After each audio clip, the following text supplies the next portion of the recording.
I'm so enjoying reading essays on the deck here at my location just off Canal Street. I thought I'd read one more. This one written about Tennessee Williams and his presence in the French Quarter of New Orleans. A crew was working in the backyard of Tennessee Williams's final home in New Orleans, the house he hoped to spend his final day, dying in the big brass bed. Why? He loved in that big brass bed.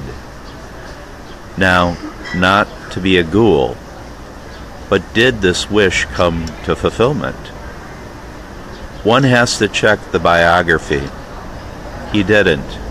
He passed in the bathroom of an anonymous New York City hotel.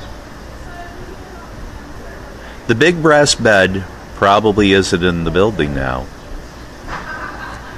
The two-story apartment has been divided into 6 apartments, judging from the number of mailboxes. What about the swimming pool he enjoyed almost every possible day for 2 decades, give or take a year, when he wasn't in Key West or in Chicago or in New York City promoting his plays?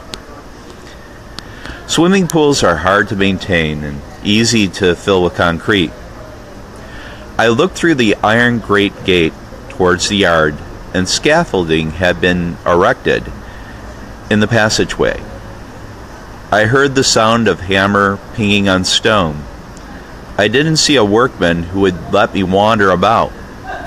I could have tried the gate, but thought twice upon trespassing. One picture looks north towards St. Claude with Marty's yellow painted exterior looking cheerful in the sunshine. Past Marty's awaits the park that honors Louis Armstrong. We wander at our peril in the worlds left by great writers, especially writers who experience success. Many people have made this visit to his home marked by a bronze plaque paid for by a library association. Also, there's a cottage industry in tourism and scholarship in the name of Tennessee Williams. Better scholars than I turning over the same box of facts.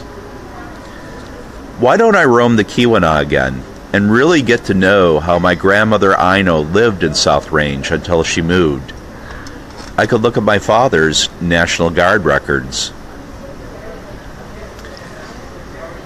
I could figure out how my brother Ed manages to live in Corona without going bonkers. However, I wonder if I get something about Williams.